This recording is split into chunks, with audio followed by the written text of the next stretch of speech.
no Rio Grande do Sul existe uma cidade chamada Eldorado do Sul, aqui bem pertinho de Porto Alegre, e essa foi uma das cidades mais atingidas, inclusive, pela enchente de 2024, que o mundo inteiro ficou conhecendo, né? Aqui que atingiu Porto Alegre, região metropolitana. Eldorado do Sul, então, foi a cidade, eu diria até foi a mais atingida.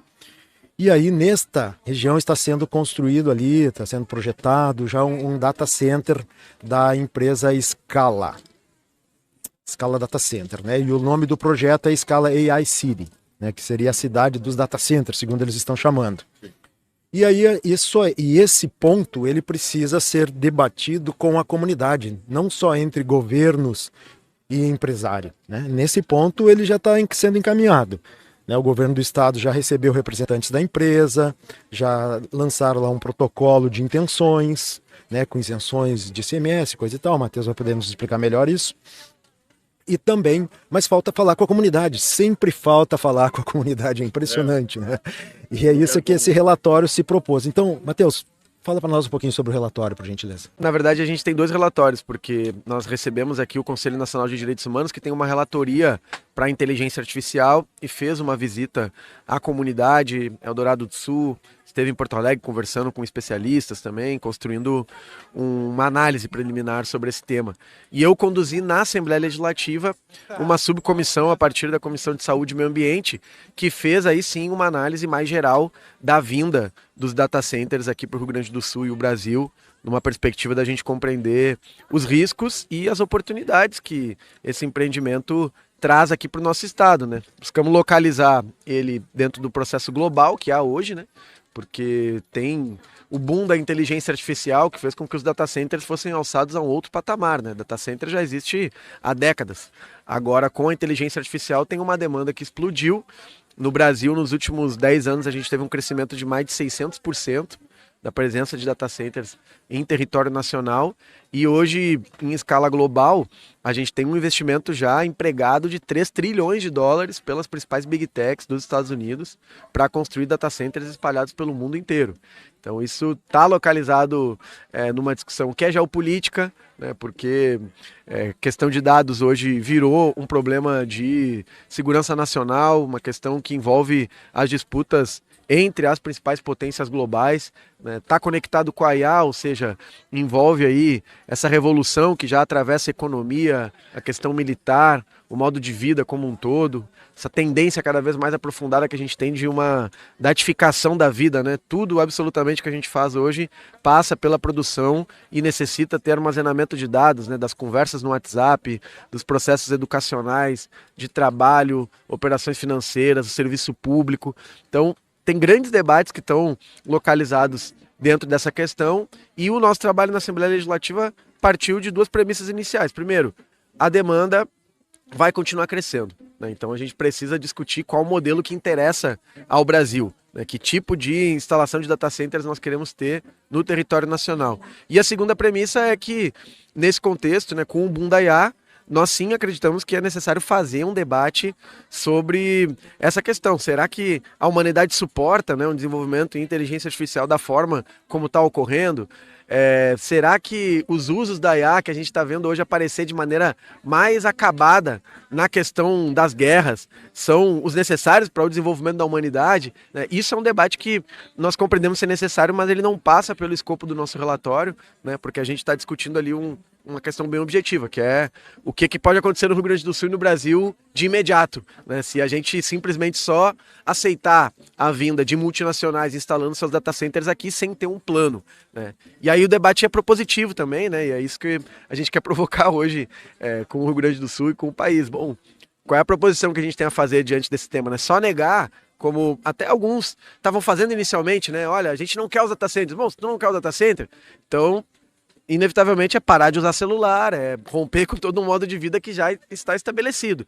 Como que a gente transforma, né, essa ordem que está aparentemente se impondo sem a gente ter saída? É possível, na nossa opinião, né, construindo um modelo alternativo que o Brasil tem capacidade de sim dar um passo adiante a nível global hoje. Dúvida que o jogo, que tu disseste muito bem, tem que ser feito esses levantamentos, esse trabalho de vocês eu acho extremamente meritório, mas a questão estrutural é geopolítica. É entender como a economia mundial está andando, como as seguranças nacionais estão andando, e diante dessa destruição que está acontecendo dos países, dos governos, né?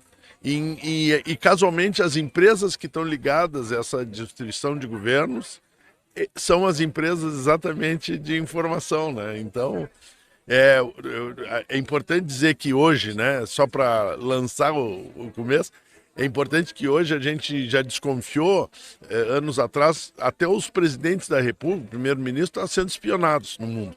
A espionagem hoje é grande parte de dados, né, via celular e tal. Saíram filmes denunciando isso espetaculares, né, como... Só que hoje nós estamos cedendo toda a nossa informação para eles. E agora nós estamos cedendo o armazenamento dela, que ou significa para as pessoas claramente, eles podem cortar a nossa informação a qualquer momento, os países que são detentores dos bancos de dados, e nos deixar, não é só sem pagamento, sem folha de pagamento, sem SUS, não é só isso é terrível, mas é muito pior, podem invadir o país e tu não saber nem que estão invadindo, porque simplesmente a informação é cortada. Então é uma coisa muito, muito, muito perigosa, que tem que ser discutida no sistema que eu diria que os orientais fazem, que é para 20, 30, 40 anos à frente, não discutir os próximos 4 anos, né, Matheus, que é o que a mediocridade faz. Uma combinação nesse momento seria necessária, porque qual a oportunidade que todo esse boom de instalação de data centers traz para o Brasil? A gente trazer para cá a infraestrutura digital que vai nos possibilitar ter capacidade de ter o armazenamento dos dados que a população brasileira, os CPFs, os CNPJs produzem. Hoje, entre 60% e 80% dos dados produzidos no Brasil estão armazenados fora do nosso país, majoritariamente nos Estados Unidos. Então, ter essa capacidade instalada aqui, ela é muito importante. O Brasil, obviamente, tem atrativos, né, vistos pelo mercado, pelas grandes big techs globais, que é a disponibilidade de território, produção de energia renovável, né, que a gente sabe que tem impactos também, precisa sempre ser lembrado isso, mas tem produção de energia renovável, tem recursos hídricos, que também é uma questão necessária, né, para a implementação de data centers. Agora, a gente só vai ceder isso e ponto, né? Nós temos que ir um pouco além, e aí aonde está o grande X da questão? É a capacidade do Brasil conseguir se posicionar nessa conjuntura, construindo, por exemplo, acordos que possibilitem a gente ter transferência tecnológica, experiências que outros países já fizeram para que a gente domine todos os fluxos dessa cadeia. E aí tem uma peculiaridade do Brasil que, se a gente não prestar atenção, estamos ignorando o que é o principal. O Brasil tem as terras raras aqui. Nós temos os minerais do futuro, os minerais críticos, que podem nos posicionar também na cadeia da transição energética, dos dados e da inteligência artificial, nessa nova indústria militar aí que surgiu, se consolidou, né? Infelizmente, com as últimas guerras. E se o Brasil não entende isso, a gente ignora a possibilidade de que é a existência dessa grande reserva global que pode fazer também que a gente tenha a instalação aqui no território nacional de uma cadeia produtiva da mais alta qualidade tecnológica, científica. E aí esses acordos, né, esse posicionamento do Brasil de forma estratégica, como fizeram, por exemplo, os chineses, mas teremos outras experiências no Ocidente e no Oriente para observar, ele é necessário. Por quê? Recentemente, a gente viu aí o primeiro caça supersônico ser produzido em território nacional, voar, escoltar o presidente Lula, uma cena muito bonita, certo? Para isso acontecer, foram 13 anos de cooperação entre o Brasil, a partir da Embraer, e as empresas estrangeiras que detinham essa tecnologia. Então nós enviamos técnicos para lá, nós enviamos pessoas para estudar esses processos produtivos, para dominar as mais diferentes cadeias ali que compunham a produção do caça supersônico, e hoje o Brasil produz aqui em território nacional, né? A gente não tem, por exemplo, todos os insumos que são necessários, né, para produzir o caça, mas a capacidade instalada no país permite a gente fazer isso. 13 anos para esse caso, né? Para a produção dos microchips, de todos os componentes tecnológicos, para a gente ter os supercomputadores, né, que estão dentro da infraestrutura digital, com certeza a gente vai demorar 10, 15, 20 anos, mas nós temos que querer, a gente tem que ter a iniciativa. Senão, nós vamos para um processo que é de neocolonização do país através aí dessa nova commodity que são os dados. E aí tem um paralelo que é importante a gente fazer. Dizem que os dados são o petróleo do século XXI. Pois bem, o que o Brasil fez durante o século XX diante do petróleo? Criou a Petrobras. Nós colocamos os nossos melhores economistas, geólogos, toda a nossa comunidade científica para estruturar um modelo de empresa nacional que fosse capaz, né, de explorar, refinar, né, produzir o petróleo e ter uma gigante, né, a Petrobras. Né, para chegarmos até o ponto de ter autonomia. Exato. Né?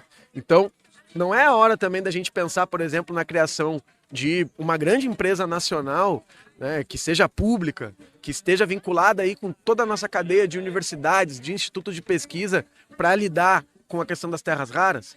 Sim. E aí posicionar o Brasil de maneira autônoma nesse tema hoje, que é fundamental da geopolítica. Nós não temos que ficar... Senão nós vamos ser exportador de terra rara. Até quando a gente vai ficar? Essa é a pergunta, né? Até quando a gente vai ficar querendo regular bem? Vamos exportar o soja, mas vai ficar não sei o quê. Sim. Nós negociamos a perda e continuamos sendo exportador de matéria-prima. Exatamente. Enquanto que nós temos a chance de desenvolver.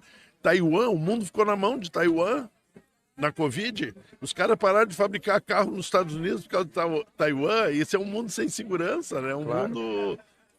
Taiwan que está sendo disputado, inclusive, né? E a nossa posição, de maneira infinita, ela é nas pontas mais baixas dessa cadeia de valor. Isso. Né? A gente vai aqui receber a infraestrutura digital, ceder energia, ceder água, ceder território e o fluxo mais importante, né, de capital não vai estar aqui no país. Nós damos vai estar na mão de empresas estrangeiras. O sangue, eles dão os dentes, né? Exatamente. Então, não é também uma questão de o Brasil só fazer acordo com a China, só fazer acordo com os Estados Unidos. Quem quer isso são as grandes potências, né? Exatamente. Os Estados Unidos hoje estão coibindo no mundo inteiro iniciativas nacionais para ter autonomia de armazenamento e processamento de dados. Isso é orientação do Trump, foi divulgado na imprensa, que todas as embaixadas façam uma pressão para que os países não desenvolvam essas capacidades. A China, obviamente, tem os seus interesses. Mas quais são os interesses do Brasil? Exatamente. A gente tem que se perguntar sobre isso. Nós temos que jogar com os 2, os 3 ou os 5 outros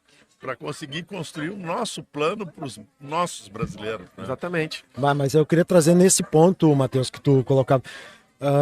Essa forma de estratégica de o Brasil se permitir ser colocado como uma colônia digital, agora seria uma nova colônia, né? Sim. Mas do ponto de vista digital, que é o que tu traz aqui, ela é, do ponto de vista geopolítico e de desenvolvimento para o país é terrível, né? É a gente permitir que aconteça algo que já aconteceu há mais de 500 anos, vem acontecendo no Brasil e que a gente ainda não conseguiu sair totalmente dessa lógica.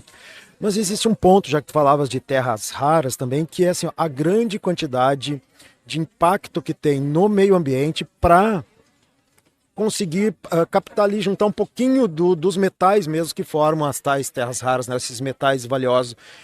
São bilhões e bilhões de toneladas para tirar gramas desses metais. O impacto ambiental ele é muito grande, eu acho que isso ainda a gente não conseguiu entrar nesse debate aqui no Brasil, não tenho visto de uma forma mais profunda para tentar entender onde vão ser mineradas essas terras, né, e qual vai ser a devolução para o meio ambiente. Porque nós falávamos agora há pouco com o Juarez, no primeiro bloco, que é um produtor ecológico, e ele explicou para nós aqui, está no bloco anterior, para quem não acompanhou, volta ali o vídeo ou vê o corte depois no canal Mesa Verde, e a diferença da produção é a conexão com a terra. Porque o produtor ecológico, todos aqui desta feira, eles produzem o seu alimento e a terra continua viva, tão ou mais quanto antes. Tu nos acompanhaste muito na luta das entidades, da sociedade gaúcha aqui, na questão da mega mineração lá da Mina Guaíba. Né? Ali havia uma retirada de terra do solo, eles levavam para um outro ponto, depois utilizavam o metal e voltavam com a terra para lá. Mas o meio ambiente não era o mesmo mais. Não é mais o mesmo meio ambiente estruturado, ele já é escavado né? Ele já é a terra revolvida. Não tem os milhões e milhões de anos de uma terra ali pronta para a gente usufruir dela. E a mineração, esse é o meu ponto. A mineração, ela, para os metais raros esses, ela pretende fazer esse mesmo tipo de revolvimento da terra e de muita terra, né?